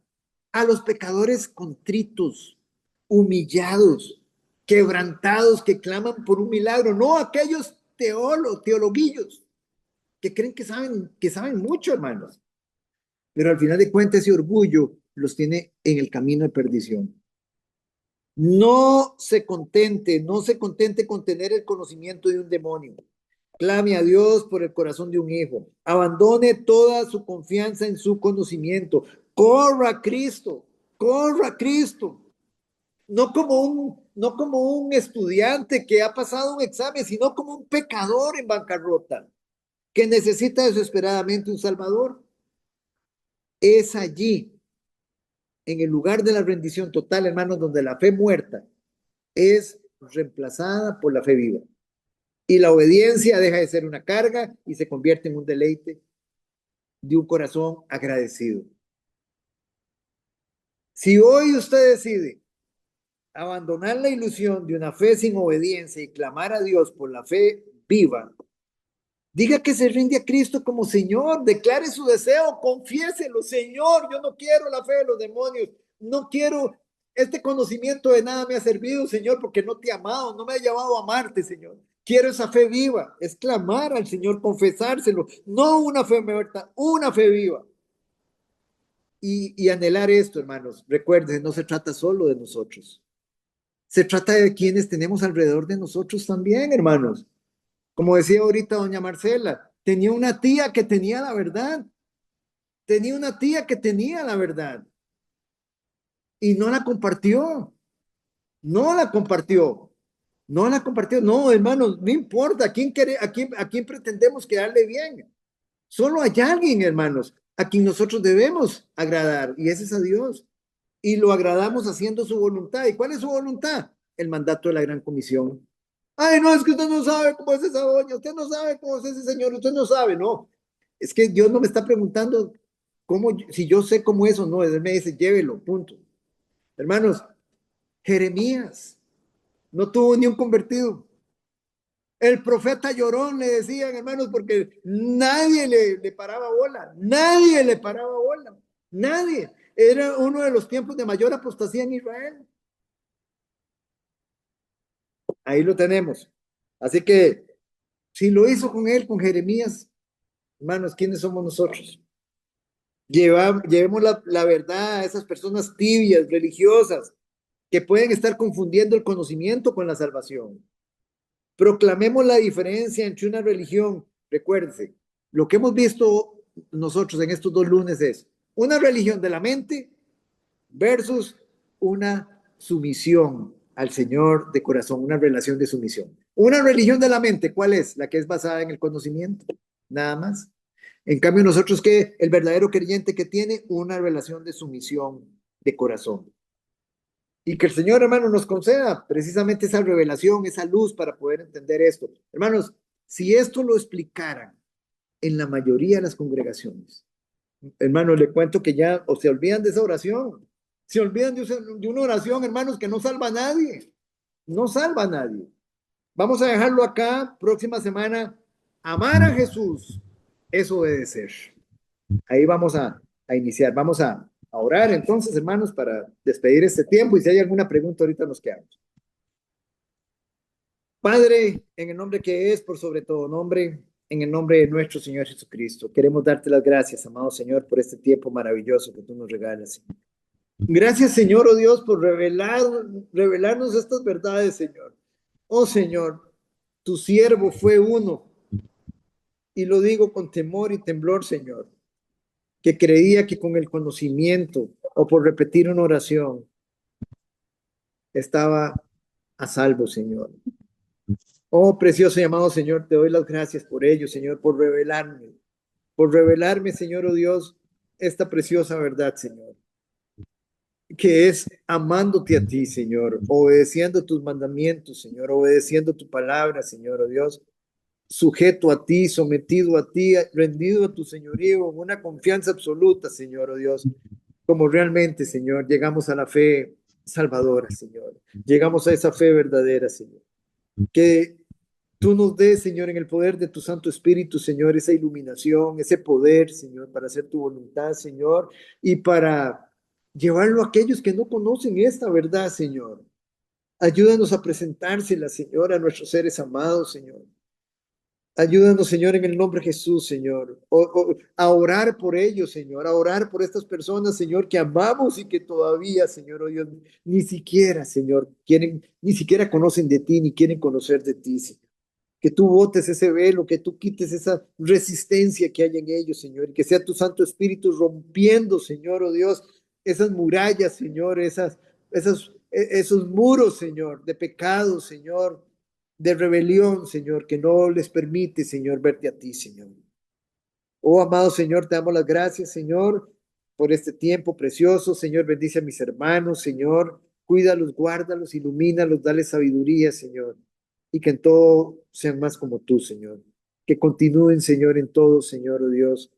Recibiendo, Señor, esa luz, Señor. Recibiendo, Señor, esa bendición, Señor, a través de tus palabras, de ese permanecer continuamente en ti, Señor. Como decíamos ayer, si tú permaneces en nosotros, si tus palabras permanecen en nosotros, podemos pedir todo lo que queramos, Señor, en tu voluntad, Señor. Oh, Señor amado, ayúdanos, Señor precioso y bendito, Señor, para que tú en todos recibas gloria, cumple tu propósito en nosotros. Se trata de ti y no de nosotros, Señor. Gracias, amado Señor, y continúa tú recibiendo la gloria y honra en todas las cosas, Señor. En el nombre que es, por sobre todo nombre oramos. Amén y amén.